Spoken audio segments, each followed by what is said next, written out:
Pour l'épisode 2 d'Historique, je vous avais présenté Marseille.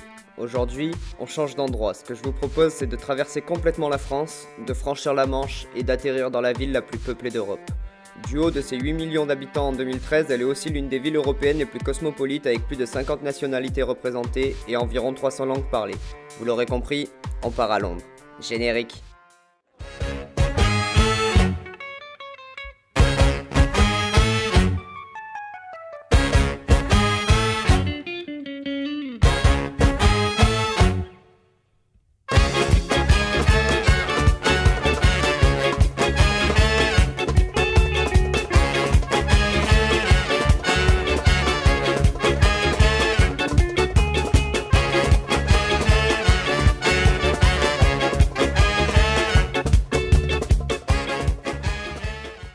Comme pour toutes les villes anciennes, il y a une légende autour de la fondation de Londres.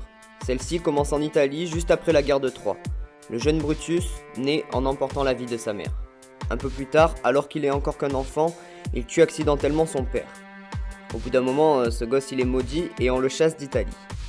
Il se rend alors en Grèce où il rencontre des esclaves troyens qu'il va côtoyer, et peu à peu, il va devenir leur chef.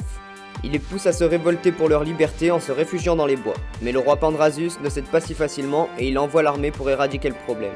Et là, on a du level niveau légende, puisqu'en une seule bataille, c'est toute l'armée grecque qui se fait latter la gueule par une poignée d'esclaves. Le roi est fait prisonnier et en échange de sa vie, il marie sa fille Inogène à Brutus. Il donne de l'argent à ceux qui veulent partir et un tiers du royaume à ceux qui veulent rester. Brutus, avec quelques hommes, décide de partir. Ils feront escale sur l'Oegesia, où se trouve un temple de Diane, la déesse du monde sauvage. Brutus lui fait une offrande, et la déesse lui montre en rêve une île au nord de la Gaule, où ses hommes élus pourraient bâtir la nouvelle Troie. Ils repartent alors et arrivent en Maurétanie, qu'ils pillent et ravagent complètement. Ils continuent leur périple jusqu'aux colonnes d'Hercule, ou le détroit de Gibraltar. Il faut savoir que pour les Grecs, l'océan Atlantique c'est l'inconnu complet, et même pire, il se pourrait que ce soit le territoire d'Hadès, et donc le royaume des morts. En route, ils rencontreront d'autres Troyens dirigés par Corineus qui se joignent à eux.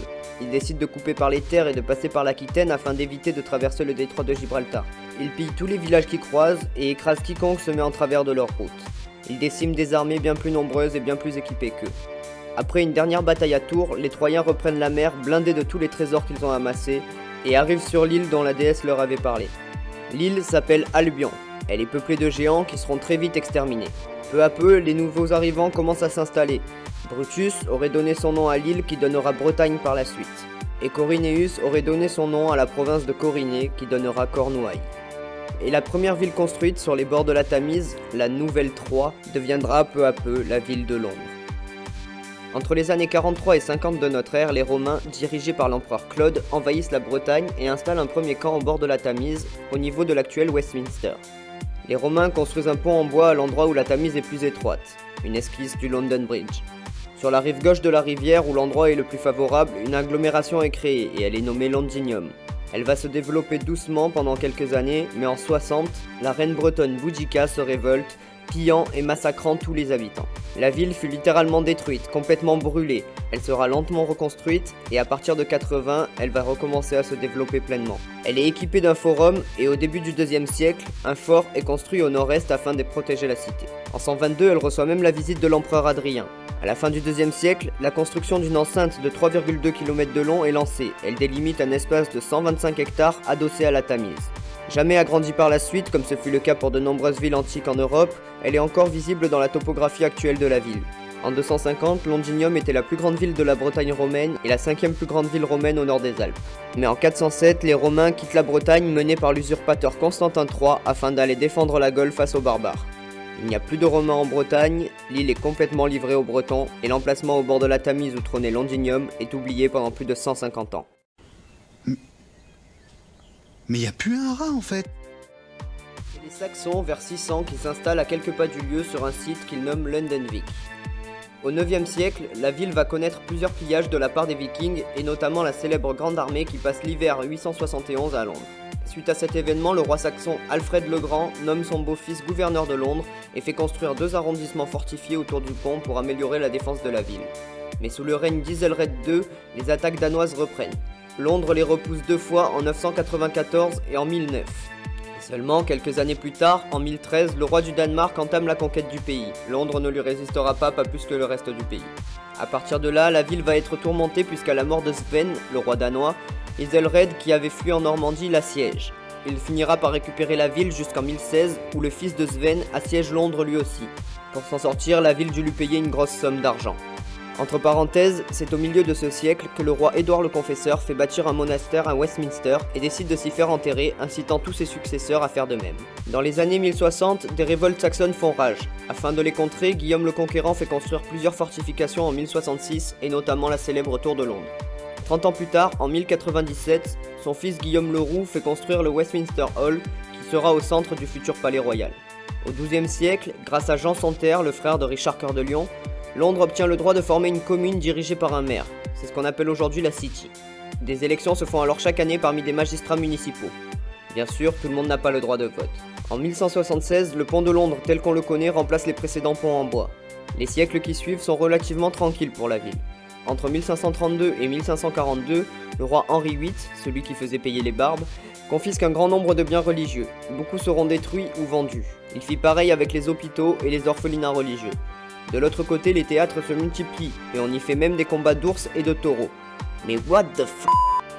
La ville devint un port de commerce important et connut une vague d'immigration faisant passer la population de 75 000 habitants en 1550 à 200 000 sous le règne d'Élisabeth Ier en 1600. La plupart étaient des réfugiés religieux protestants et des pauvres cherchant une vie meilleure.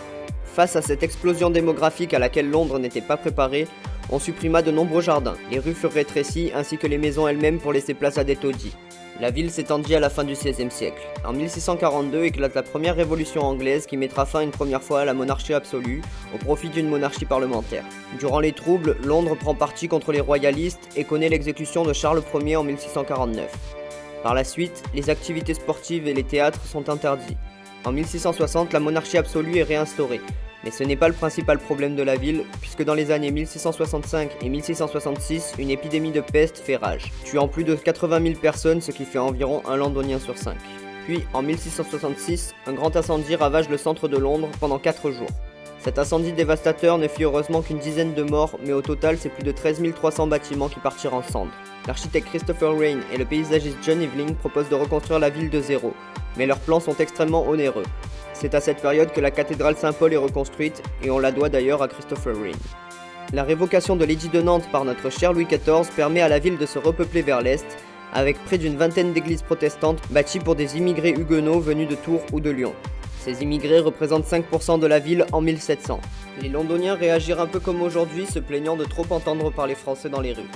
Les voies maritimes se développent. En 1700, forte d'un demi-million d'habitants, la nouvelle plus grande métropole européenne contrôle 80% des importations anglaises et 69% des exportations. Le XVIIIe siècle est une période de croissance rapide. La population passe de 500 000 habitants en 1700 à 900 000 habitants en 1801. C'est au XVIIIe siècle que Feel Street devient le centre de la presse londonienne. Au milieu du siècle, les communications entre les deux rives de la Tamise sont grandement améliorées par la construction de nouveaux ponts, Westminster Bridge achevé en 1750 et Blackfriars Bridge en 1769. En 1780, Londres est secouée par les Gordon Riots, une série d'émeutes contre le mouvement d'émancipation catholique dirigé par Lord George Gordon. 285 émeutiers trouvent la mort et les dégâts matériels sont importants, mais la ville ne cesse de se développer. La population passe très vite d'1 million vers 1800 à 6,7 millions à la fin du siècle. L'accroissement de la population s'accompagne par la multiplication des quartiers de taudis que l'on peut retrouver dans les romans de Dickens par exemple. La situation sanitaire est déplorable et Londres doit faire face à une série d'épidémies, à savoir le typhus, la variole ou le choléra. Les maladies contagieuses se propagent rapidement, l'espérance de vie est faible et le taux de mortalité élevé. Et figurez-vous que pendant tout ce temps, la ville de Londres n'avait toujours pas d'égout. En 1888, le comté de Londres est créé. 11 ans plus tard, il est divisé en arrondissements. L'extension de l'agglomération londonienne est rendue possible par le développement spectaculaire des transports publics permettant à un nombre croissant de personnes de se déplacer entre leur domicile et leur lieu de travail. Des omnibus hippomobiles, utilisés par les classes moyennes, commencent à circuler en 1829. Les tramways hippomobiles, à la clientèle plus populaire, connaissent un développement identique en 1898. Cependant, c'est le chemin de fer qui représente la vraie révolution des transports au XIXe siècle. La première ligne londonienne est mise en circulation en 1836. Entre 1855 et 1900, la construction de ces lignes de chemin de fer entraîne la destruction de logements de quelques 100 000 personnes appartenant aux catégories les plus pauvres. Elle a pour principale conséquence le développement de banlieues de plus en plus éloignées. Dans le centre, la toute première ligne de métro au monde est inaugurée en 1863. Au XXe siècle, beaucoup d'habitants quittent le centre de la ville pour ses faubourgs. La population du Grand Londres passe de 7,5 millions d'habitants en 1921 à 8,7 millions en 1939, alors que la City ne compte plus que 11 000 habitants. La Première Guerre mondiale vit les débuts de la guerre aérienne. À partir de 1915, Londres fut soumise à des bombardements allemands, d'abord par des zeppelins, puis à partir de 1917 par les premiers avions capables d'effectuer des bombardements à longue distance. Ces raids ont causé relativement peu de dégâts, 830 tués et 1400 blessés. Par contre, au cours de la Seconde Guerre mondiale, Londres souffrit de violents bombardements allemands. Ces bombardements firent 13 000 morts et 1,5 million de sans-abri à Londres. Le Buckingham Palace et la Maison du Parlement furent touchés. De juin 1944 à mars 1945, Londres fut la cible d'attaques de missiles V1 et V2, faisant en tout 51 000 victimes. Après la guerre, la ville peut se reprendre en main, mais Londres souffre toujours de la pollution, notamment du fameux brouillard londonien, le smog. En décembre 1952, le grand smog de Londres entraîne une importante surmortalité. Il faut prendre des mesures radicales pour améliorer la situation. On passe de l'utilisation du charbon comme source d'énergie au pétrole, au gaz et à l'électricité. Dans les années 1960, Londres devient le principal centre de la mode, du design et de la musique. La capitale du Royaume-Uni rayonne alors à travers le monde entier et attire de nombreux étrangers dans ses boutiques, clubs et galeries d'art, avant d'être touchée par une crise économique dans les années 70 causant la perte de plusieurs milliers d'emplois. En architecture, dans les années 80, une course à la verticalité est lancée et se poursuit au XXIe siècle. Les deux meilleurs exemples sont le Gherkin, ce qui veut dire le cornichon qui mesure 180 mètres de haut, et le Chard qui est le plus haut gratte-ciel d'Europe avec ses 310 mètres.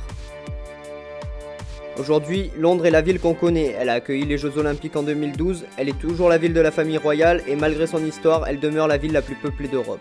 Il y a plein de choses dont j'ai pas parlé dans cette vidéo parce que ça m'éloignait de mon sujet, mais rien ne vous empêche de vous y intéresser et je pense que pour ça, le mieux c'est d'aller sur place. J'espère que cette vidéo vous aura plu, moi je vous dis à très vite pour une nouvelle histoire.